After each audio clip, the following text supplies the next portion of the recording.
स्वागत है आप सभी का हमारे वीडियो की इस अगली श्रृंखला में। My dear students, dear brothers and sisters, हम आपको आज उन सभी कविताओं का रिवीजन करवाने वाले हैं जो हमने पिछली कक्षाओं में आपको पढ़ाया है। आप अगर अपने आप को बहुत ज़्यादा अच्छा स्टूडेंट समझते हैं तो आपको एक बार ये रिवीजन कर लेना चाहिए। रिवीजन बहुत ज़रूरी होता है।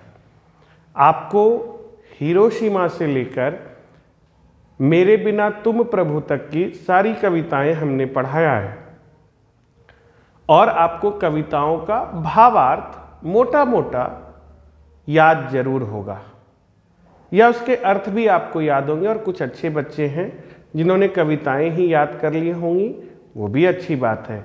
आपको कविताएं याद करनी चाहिए क्योंकि परीक्षा में कविताओं से बीच से पंक्ति निकालकर पूछा जा सकता है कि यह पंक्ति किस कविता की है या इस पंक्ति के रचनाकार कौन है।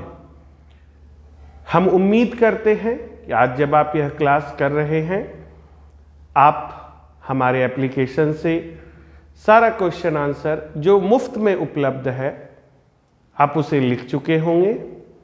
और जहां दिक्कत है, जिसमें विद्यार्थियों को दिक्कत होती है, वो होता है कवि परिचय, जिसके रिवीजन के साथ हम लोग आज यहाँ उपस्थित हैं। यह वीडियो आपके लिए जरूरी है। जरूरी है क्यों जरूरी है? क्योंकि आप और हम दोनों इन 6 कविताओं को पहली बार पढ़ रहे हैं। मैं भी पहली बार पढ़ रहा हूँ, इसीलिए मैं हर बार कुछ न कुछ सीखने की जिज्ञासा अपने अंदर रखता हूँ। मैं हमेशा समझता हूँ कि मैं किसी रचना को पहली बार पढ़ रहा हूँ, इसलिए मैं हर बार नई भावनाएं, नए नए शब्द सीख सकता हूँ और शब्दों से आपकी भाषा समृद्ध होती है। आइए हम लोग चलते हैं एक बार क्विक रिवीजन पर। क्विक रिवीजन मतलब बहुत जल्दी हम लोग रिवीजन करेंगे।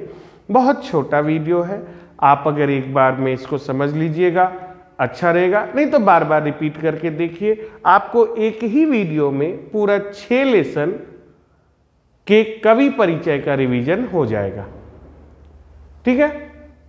जिन लोगों ने अभी तक क्वेश्चन आंसर नहीं लिखा है वो कृपया करके, उनसे विनम्र निवेदन है कि वह क्वेश्चन आंसर जरूर फेयर करें, क्योंकि हिंदी की परीक्षा में आपसे क्वेश्चन आंसर पूछे जाएंगे और किताब से क्वेश्चन आंसर ज़्यादा रहता है। आप अगर उस क्वेश्चन आंसर्स को भी याद रखेंगे तो आपके पास बहुत सारे क्वेश्चन आंसर अभी से जमा होते रह जाएंगे। कुछ ऐसे सब्जेक्ट्स हैं जिन्हें जल्दी से अगर पढ़कर ख़त्म कर लिया जाए तो हम 2025 में जो मेन स्कोरिंग सब्जेक्ट्स हैं, जैसे मैथमेटिक्स, जैसे साइंस, जैसे सोशल स्टडीज, जैसे संस्कृत, ये सब चैप्टर, अब हिंदी छोड़ दीजिए, हिंदी में तो कविताएं थी, आपने अगर उसे अभी पढ़ लिया, आप समझते हैं आज फरवरी अब लास्ट होने चला, 2 महीना खत्म हो गया, अगली फरवरी में आप एग्जाम दे रहे होइएगा, आपके पास 12 महीना से भी कम समय रह गया है। धीरे धीरे जल्दी जल्दी हम लोग पढ़ते हैं, धीरे धीरे जल्दी जल्दी हम लोग पढ़ते हैं। इसका मतलब है सब्जेक्ट को धीरे धीरे समझते हैं लेकिन याद करने की गति को तेज रखते हैं और इसे अपने साथ लेकर चलते हैं। आइए चलते हैं कवि परिचय में लास्ट के 6 अध्याय, जिसमें हिरोशिमा से हम प्रारंभ होंगे और रेनर मारिया रिल्के के द्वारा लिखा गया मेरे बिना तुम प्रभु का कवि परिचय आपके सामने होगा। आइए देखते हैं हमारी पहली, या अगर कविता की श्रृंखला में देखा जाए तो 6ठी कविता है हिरोशिमा, जिसके रचनाकार सच्चिदानंद हीरानंद वात्स्यायन अज्ञेय हैं। सच्चिदानंद हीरानंद वात्स्यायन अज्ञेय, और कई बार बिहार बोर्ड में इनका यह नाम पूछा गया है। यह नाम इनके पिताजी का है, डॉक्टर हीरानंद शास्त्री इनके पिताजी का नाम था और बिहार बोर्ड में ये कई बार ऑब्जेक्टिव पूछा गया है। अज्ञेय का पूरा नाम क्या है, ये भी कई बार पूछा गया। हिरोशिमा के रचयिता कौन है? अज्ञेय है। ठीक है? इनका जन्म 7 मार्च 1911 ईस्वी को उत्तर प्रदेश में हुआ। मूलतः यह पंजाब के रहने वाले थे। पंजाब में करतारपुर के। इनकी माता का नाम व्यंती देवी, पिताजी का नाम डॉक्टर हीरानंद शास्त्री था। जहां तक बात है इनकी रचनाओं की, तो रचनाओं में इन्होंने प्रयोगवाद का सूत्रपात किया। प्रयोगवाद क्या है हम आपको अपने पिछले वीडियो में बहुत अच्छे से समझा चुके हैं। प्रयोगवाद के साथ साथ इन्होंने अपनी प्रारंभिक शिक्षा, प्रयोगवाद तो वो तब पहुंचे जब इन्होंने अपनी शिक्षा हासिल की। इन्होंने अपनी प्रारंभिक शिक्षा लखनऊ में घर पर प्राप्त की है। मैट्रिक की परीक्षा इन्होंने 1925 में पंजाब विश्वविद्यालय से पास किया, 1927 में इंटर पास किया और 1929 में बीएससी करके इन्होंने एमए किया अंग्रेजी विषय से। एमए अंग्रेजी विषय से आपके इन 6 अध्याय में 2 लोगों ने किया है, पहला अज्ञेय जी और दूसरा अनामिका जी। अनामिका जो अक्षर ज्ञान की कवयित्री हैं। इनकी प्रमुख कृतियां हैं भग्नदूत, चिंता, इत्यलम, हरी घास पर छनबर, बाबरा अहेरी, आंगन के पार द्वार, सदा नीरा, कितनी नावों में कितनी बार। ये अज्ञेय का परिचय है। अज्ञेय का पूरा नाम सच्चिदानंद हीरानंद वात्स्यायन अज्ञेय। अज्ञेय के पिताजी का नाम डॉक्टर हीरानंद शास्त्री। अज्ञेय ने मैट्रिक की परीक्षा कब पास की? आंसर 1925 ईस्वी में। अज्ञेय ने इंटर की परीक्षा कब पास की? आंसर 1927 ईस्वी में। अज्ञेय ने बीएससी कब पास किया? आंसर 1929 ईस्वी में। अज्ञेय ने एमए किस विषय में किया है? आंसर इंग्लिश में, अंग्रेजी में। और आप जो कविता पढ़ रहे हैं हिरोशिमा, ये अज्ञेय की किस कृति से संकलित है? तो आंसर सदा नीरा से। अज्ञेय का जन्म आप देख सकते हैं फिर से। अज्ञेय का जन्म 7 मार्च 1911 ईस्वी को हुआ था। हिंदी साहित्य में इन्होंने तार सप्तक की भी रचना की, आपको उस दिन भी बताए थे। तार सप्तक की भी रचना की इन्होंने। तार सप्तक में इन्होंने 7 कवियों के बारे में लिखा है।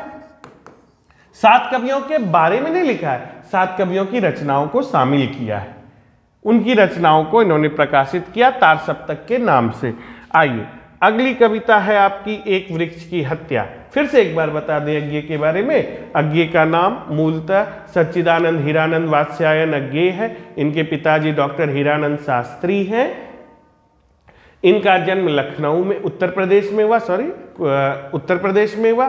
मूलतः यह करतारपुर पंजाब के रहने वाले थे। 7 मार्च 1911 ईस्वी को इनका जन्म हुआ।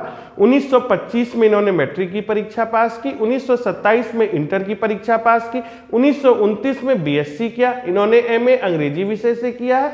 सदा नीरा नाम की कृति से इनकी हिरोशिमा नामक कविता यहाँ संकलित है। इन्होंने तार सप्तक की रचना की जिसमें 7 कवि हैं, और हिंदी साहित्य में अगर किसी वाद का सूत्रपात किया तो वह था प्रयोगवाद। अज्ञेय खत्म, कवि परिचय खत्म। आइए एक वृक्ष की हत्या।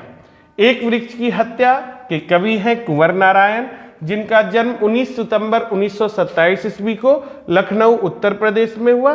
15 नवंबर 2017 ईस्वी को इनकी मृत्यु लखनऊ उत्तर प्रदेश में ही हुई। कुंवर नारायण जी ने कविता लिखने की शुरुआत 1950 ईस्वी के आसपास की। कुंवर नारायण नगर संवेदना के कवि हैं। जिस तरह से अज्ञेय प्रयोगवाद के कवि हैं, उसी तरह से कुंवर नारायण नगर संवेदना के कवि हैं।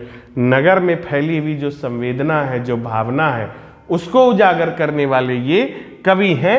एक वृक्ष की हत्या इनके लिखे हुए इन दिनों नामक काव्य संकलन से लिया गया है। इन दिनों नामक काव्य संकलन से लिया गया है।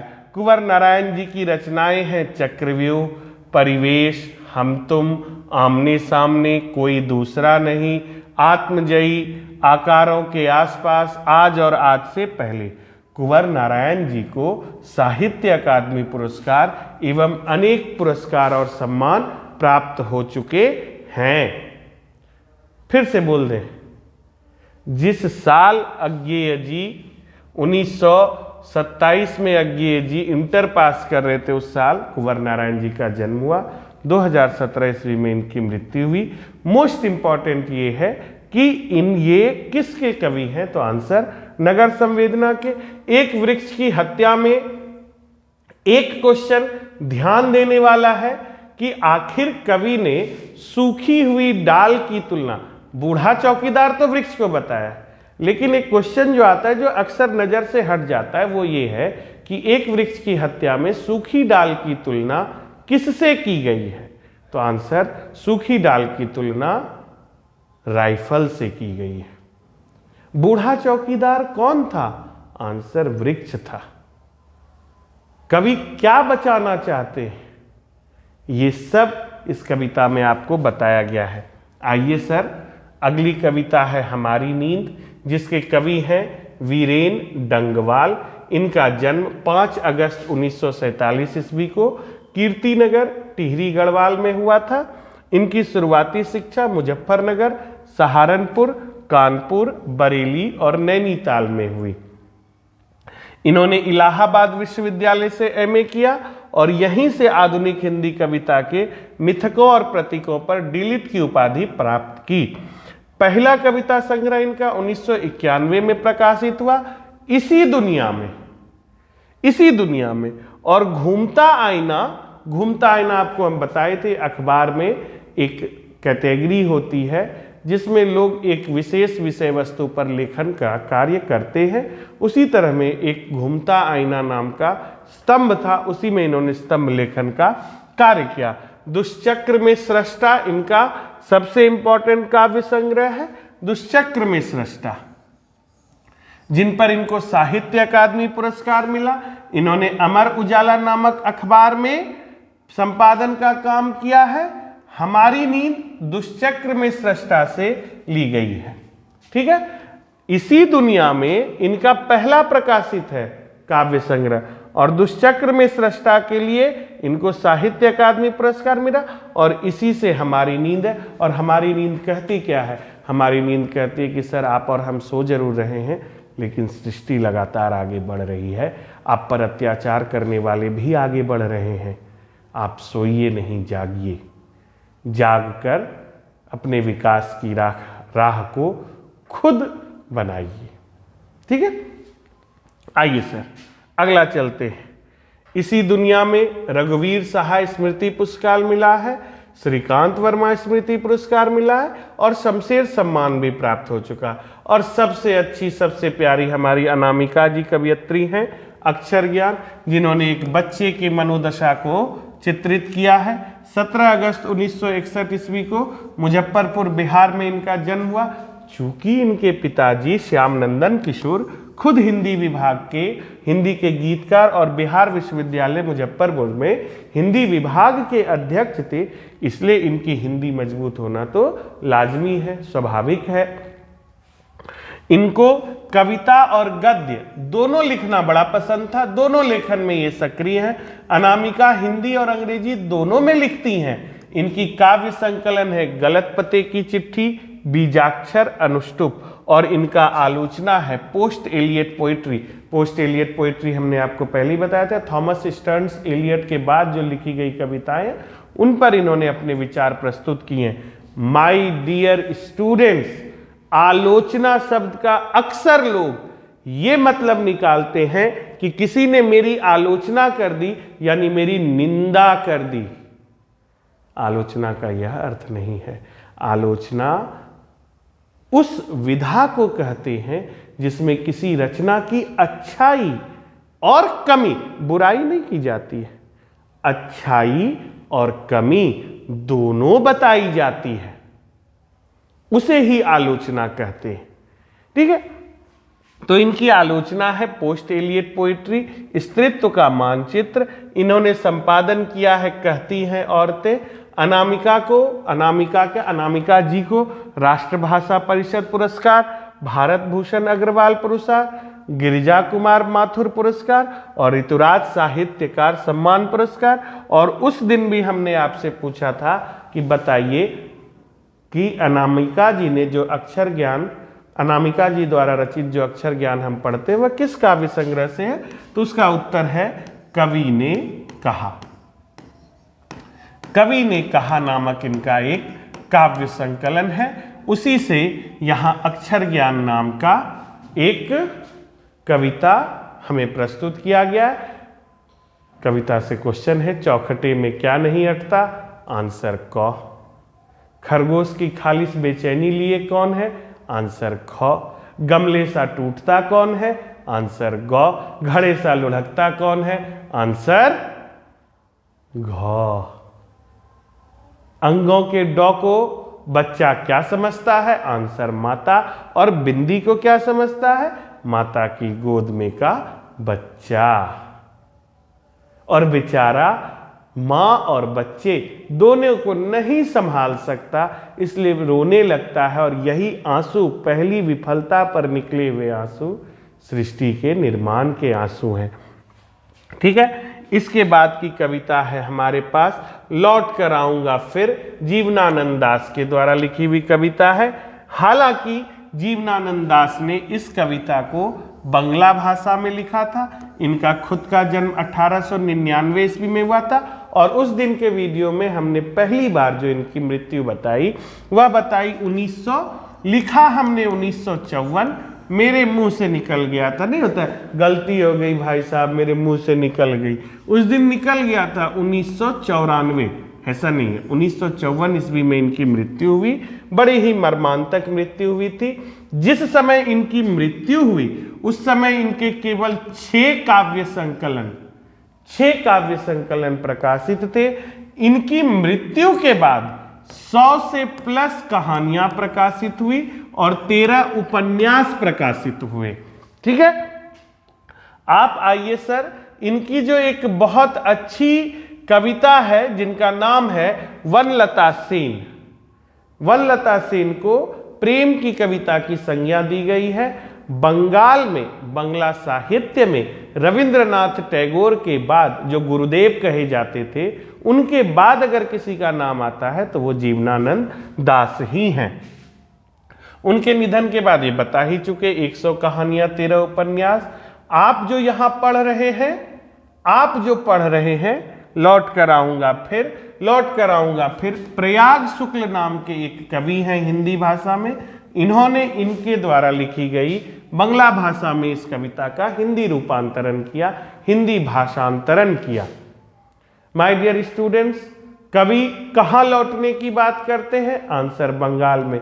किस रूप में? चाहे वह अबाबील हो, चाहे वह उल्लू हो, चाहे वह कौवा हो, चाहे वह हंस का जोड़ा हो, चाहे वह रूपसा में चल रही नाव, पाल की नाव के पीछे से उड़ने वाले सारसों के झुंड का एक पक्षी हो, लेकिन यह आना चाहते हैं हर हाल में बंगाल में ही। यह वीडियो आज आपको थोड़ा सा लगेगा कि क्या ये आदमी जो है करवा रहा है, लेकिन देखना इसी वीडियो का महत्व अगले साल जनवरी महीने में, जब तुम्हें एक जगह छबो कविता की सभी बातें पता चल जाएंगी और तुम्हें लगेगा एक वीडियो देखा और काम खत्म। 6 का 6 कविता हमारे पास आ गया। ठीक है। आइए, अगली कविता है मेरे बिना तुम प्रभु, और ये तो बहुत अच्छी कविता है। इस कविता के कवि हैं रेनर मारिया रिल्के। फिर चूंकि ये दूसरे भाषा के कवि हैं, इसलिए धर्मवीर भारती नाम के एक हिंदी कवि ने इस कविता का भाषांतरण किया है। रेनर मारिया रिल्के मेरे बिना तुम प्रभु में प्रभु के बारे में कोई बड़ाई नहीं करते, अपने आप को नीच दिखाते हुए ही वह अपनी महत्ता बताते हैं कि प्रभु बिना भक्त के आपका भी अस्तित्व नहीं है। अगर हम आपके चरण पादुका हैं तो आप यह समझिए कि अगर हम नहीं होंगे तो आपके चरण लहूलुहान होंगे। हालांकि रेनर मारिया रिल्के का जन्म 4 दिसंबर 1875 ईस्वी को प्राग नामक शहर में हुआ था और इनकी मृत्यु 29 दिसंबर 1926 को मॉन्ट्रो नामक जगह पर हुई थी। इनके पिताजी का नाम जोसेफ रिल्के, माता का नाम सोफिया। इनके उपन्यास, ये क्वेश्चन आएगा, इनके उपन्यास है द नोटबुक ऑफ मॉल्टे लॉरिड्स ब्रिज। ये क्वेश्चन भी आ सकता है कि इनकी कहानी संग्रह क्या है, tales of almighty, life and songs, Lawrence sacrifice, advent आदि इनके काव्य संकलन थे। संगीत, सिनेमा आदि अनेक कलाओं में इनकी गहरी अभिरुचि थी। इन्होंने प्राग और म्यूनिक विश्वविद्यालयों से शिक्षा पाई। यह कविता विश्व कविता के भाषांतरित संकलन देशांतर से ली गई है। हमको तो याद नहीं है, लेकिन हो सकता है हम अभी आपका रिवीजन करा रहे हैं तो थोड़ा सा हम आ जाएं आपके पास, और आने के बाद हम आपसे यह क्वेश्चन पूछ सकते हैं कि माय डियर स्टूडेंट्स, जरा सा आप हमको ये बताइए कि अज्ञेय जी ने लिखा हिरोशिमा, हिरोशिमा किस काव्य संकलन से लिया गया? तो आप बोलिएगा सर हिरोशिमा लिया गया सदा नीरा से। हम आपसे पूछें अक्षर ज्ञान किस काव्य संकलन से लिया गया? तो अक्षर ज्ञान का आप बोलिएगा कवि ने कहा। आपको याद होना चाहिए। अक्षर ज्ञान की कवयित्री कौन है? आंसर सर अक्षर ज्ञान की कवयित्री अनामिका जी हैं, अनामिका जी हैं। ठीक है, फिर है हमारी नींद, हमारी नींद के कवि कौन है? Answer sir Viren Dangwal. और यह किस काव्य संकलन से लिया गया है? यह किस काव्य संकलन से लिया गया है? आपको याद है? हम तो पहले ही बोले थे हमको नहीं याद है। आपको याद है? अगर याद है तो अपना रफ नोटबुक में लिख लीजिए। क्या इन्हीं दिनों से? कहां से लिया गया? आपको हिंट दे रहे हैं। फिर आइए, आपके पास है मेरे बिना तुम प्रभु, मेरे बिना तुम प्रभु, ये कहां से लिया गया? तो ये लिया गया सर देशांतर से। इसके कवि कौन है? तो सर इसके कवि हैं रेनर मारिया रिल्के। रेनर मारिया रिल्के इनकी कवि हैं। इतना कुछ आपके पास शामिल है। ठीक है, आइए आगे देखते हैं। जो सबसे बड़ा चीज है वह यह है कि सर दो चीज और इसमें नया है। पहला ये कि आप जो एक कविता पढ़े लौट कर आऊंगा फिर, लौट कर आऊंगा फिर, जिसके कवि हैं जीवनानंद दास। इसका भाषांतरण किसने किया था इस कविता का? तो आंसर प्रयाग शुक्ल। ठीक है, प्रयाग शुक्ल। और इस कविता का भाषांतरण मेरे बिना तुम प्रभु किसने किया? Answer sir Dharamvir Bharti.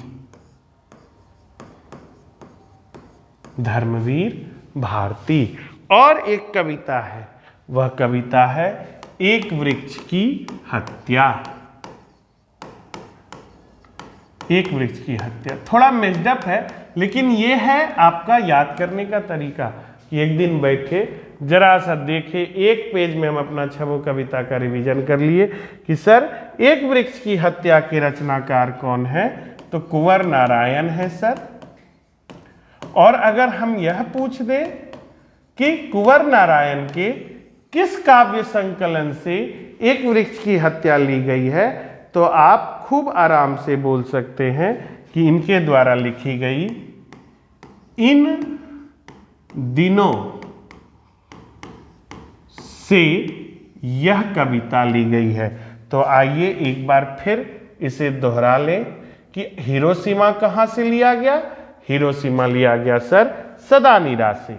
अच्छा, और हिरोशिमा अगर सदानीरा से लिया गया तो अक्षर ज्ञान कहां से लिया गया? कवि ने कहां से? मेरे बिना तुम प्रभु कहां से लिया गया? देशांतर से, जिसके कवि रेनर मारिया रिल्के हैं। और एक वृक्ष की हत्या कहां से लिया गया? इन दिनों से। तो 1 2 3 4 कविताओं में आपको हम चारों का रचना कहाँ से लिया गया ये बता दिए। पांचवी कविता क्या थी? पांचवी कविता थी लौट कर आऊंगा फिर। लौट कर आऊंगा फिर के कवि कौन है? जीवनानंद दास और प्रयाग शुक्ल इनके भाषांतरण में मदद किए थे। हमारी नींद किस काव्य संकलन से लिया गया है? इस क्वेश्चन के साथ हम आपको छोड़े जाते हैं ताकि आप इसे याद कर सकिए। फिर से एक बार दोहरा लीजिए। अब यह वीडियो दोबारा आपको नहीं मिलेगा, अब ये रिवीजन दोबारा आपको नहीं मिलेगा। इसलिए माय डियर स्टूडेंट्स, अगर आप रिवाइज करना चाहते हैं तो इसे बार बार देखिए, बार बार देखो, 1000 बार देखो। ये देखने की चीज़ है तुम्हारा syllabus. Student, my dear brothers and sisters, ये आपकी भलाई के लिए है। इसे जितना ज़्यादा आप देखेंगे आपका रिवीजन उतना होगा। Thank you very much.